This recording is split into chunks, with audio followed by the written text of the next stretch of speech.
menarik pagi ini. SPRM rakam keterangan 4 individu berkait siasatan Tun Daim. Tok Mat enggan komen isu langkah Dubai. Timbalan Ketua Penerangan UMNO Kelantan sifatkan kenyataan Sanusi sebagai kemaruk kuasa. KPKM nafi wujud kartel kawal harga padi, beras dan benih.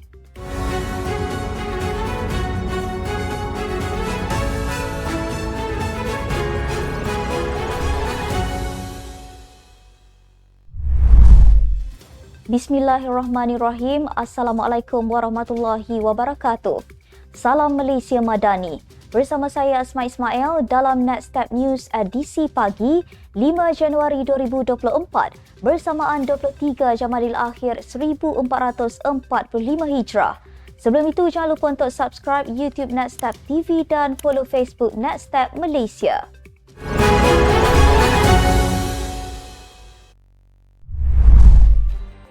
Polis Diraja Malaysia PDRM menyiasat campur tangan terhadap isu Majlis Kebangsaan bagi hal ehwal agama Islam Malaysia. Menurut Pengarah Jabatan Siasatan Jenayah Bukit Aman Muhammad Syuhaili Muhammad Zain, pihaknya mengesahkan membuka 2 kertas siasatan terhadap individu berdasarkan kenyataan yang dibuat. Katanya dalam satu kenyataan, kes masih di peringkat siasatan dan polis menasihatkan orang ramai agar tidak membuat sebarang spekulasi yang boleh mengganggu proses siasatan. Muhammad Syuhaili memaklumkan kes disiasat di bawah Seksyen 4-1 Akta Hasutan 1948 dan Seksyen 233 Akta Komunikasi dan Multimedia iaitu penggunaan tidak wajar kemudahan rangkaian atau perkhidmatan rangkaian. Sebelum ini timbul kontroversi melibatkan ahli Parlimen Beruas Ngeh Koham yang mencadangkan agar pakar undang-undang bukan Islam dilibatkan dalam jawatan kuasa terbabit yang kini menjalankan kajian mengenai tahap kompetensi DUN menggubal sesuatu enakmen berkaitan Islam. Suruhanjaya Pencegahan Rasuah Malaysia SPRM merakam kenyataan daripada 4 individu dalam siasatan terhadap bekas Menteri Kewangan Tun Daim Zainuddin. Peguam Rajesh Nagarajan dan Sakritraj Sohanpal yang mewakili 4 individu terbabit mengesahkan dalam satu kenyataan bahawa SPRM memanggil mereka ke ibu pejabat agensi itu di Putrajaya. Keempat-empat individu itu telah dipanggil untuk keterangan mereka direkodkan mengikut Seksyen 30 Akta SPRM 2009. Bagaimanapun, peguam berkenaan turut membidas SPRM sebagai penindasan menyalahi undang-undang dan angkuh. Kedua-duanya memetik insiden pegawai SPRM didakwa melarang mereka menemani anak guam mereka ketika disoal sekaligus menghalang mereka daripada mewakili dan menasihati anak guam mereka. Timbalan Presiden UMNO Muhammad Hassan enggan mengulas mengenai dakwaan rancangan untuk menggulingkan kerajaan. Laporan sebuah portal mengatakan Menteri Luar Negara itu hanya tersenyum ketika diasak oleh wartawan mengenai langkah Dubai. Ahli Parlimen Rembau itu hanya meminta wartawan untuk bertanya mengenai isu pelancongan sahaja. Presiden UMNO Datuk Seri Dr. Ahmad Zahid Hamidi pada Selasa mengesahkan memang wujud gerakan mahu menjatuhkan kerajaan digelar langkah Dubai seperti dilaporkan sebelum ini.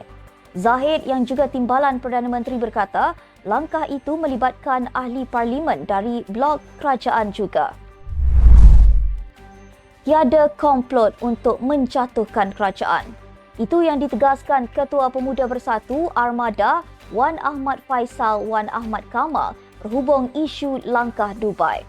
Katanya, kenyataan Menteri Besar Kedah Muhammad Sanusi Maknor yang membayangkan kerajaan akan dijatuhkan tidak perlu dipandang secara serius. Semalam, Sanusi menegaskan keyakinannya kerajaan perpaduan akan ditumbangkan dalam masa terdekat atau sebelum pilihan raya umum ke-16 diadakan.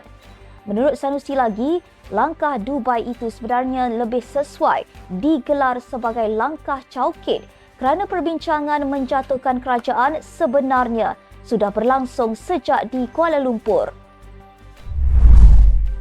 Sementara itu, Timbalan Ketua Penerangan UMNO Kelantan, Nur Hariri Muhammad Nur, mengakui kenyataan Menteri Besar Kedah itu menunjukkan mereka sentiasa mencuba untuk menjatuhkan kerajaan sedia ada selain disifatkan sebagai bukti gabungan itu kemaruk kuasa. Katanya, PN sudah meraih kemenangan di 4 negeri, sepatutnya memberi tumpuan untuk berkhidmat kepada masyarakat di negeri berkenaan. Jelasnya, rakyat sedang memerhati dan sekiranya mahu menukar kerajaan, tunggulah sehingga pilihan raya umum ke-16 selain harus memberi ruang kepada kerajaan perpaduan untuk menjalankan tanggungjawab. Beliau berkata demikian bagi mengulas kenyataan Sanusi yang mendakwa kerajaan pimpinan Perdana Menteri Datuk Seri Anwar Ibrahim memang boleh ditumbangkan melalui proses demokrasi seperti yang dibenarkan dalam perlembagaan. Pengerusi UMNO Sabah Datuk Seri Bong Mokhtar Radin digesa berundur daripada memimpin UMNO Sabah sekiranya masih mahu meneruskan hasratnya untuk bekerjasama dengan Parti Warisan. Pengerusi Gerakan Kuasa Malaysia G57 Datuk Zulkarnain Mahdar berkata, sebagai aktivis politik, beliau kecewa dengan UMNO yang mengambil keputusan untuk bekerjasama dengan Warisan. Katanya, beliau agak kecewa dengan UMNO kerana mereka mengambil keputusan untuk bekerjasama dengan parti yang banyak menimbulkan masalah sebelum ini. Beliau berkata demikian selepas membuat laporan polis berhubung dakwaan kartel dadah yang ditahan di Sabah mempunyai hubungan dengan salah seorang pemimpin Warisan. Mengulas lanjut, Zulkarnain turut mendakwa banyak kelemahan Warisan ketika memimpin kerajaan Sabah. Kementerian Pertanian dan Keterjaminan Makanan KPKM menafikan dakwaan kewujudan kartel atau mafia yang menentukan harga padi, beras dan benih padi di negara ini.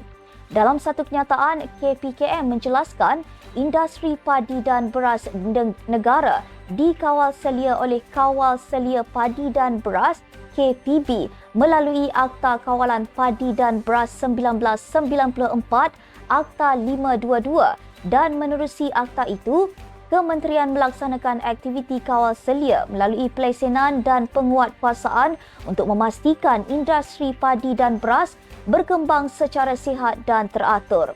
Akta itu juga memperuntukkan kuasa kepada Ketua Pengarah Kawal Selia Padi dan Beras dalam mengeluarkan lesen dan permit bagi urus niaga padi dan beras meliputi pengilangan, pemborongan, peruncitan, import atau ekspor dan pemindahan antara negeri. Kenyataan itu turut memaklumkan pengeluaran sebanyak 39,000 pelbagai lesen seperti lesen borong beras, lesen ekspor, lesen import, lesen kilang padi, lesen membeli padi, lesen beras runcit dan kelulusan khas menjual benih padi bagi benih padi sah. BPS jelas menunjukkan tiada kartel atau mafia yang dimaksudkan wujud dan mampu memonopoli industri padi dan beras.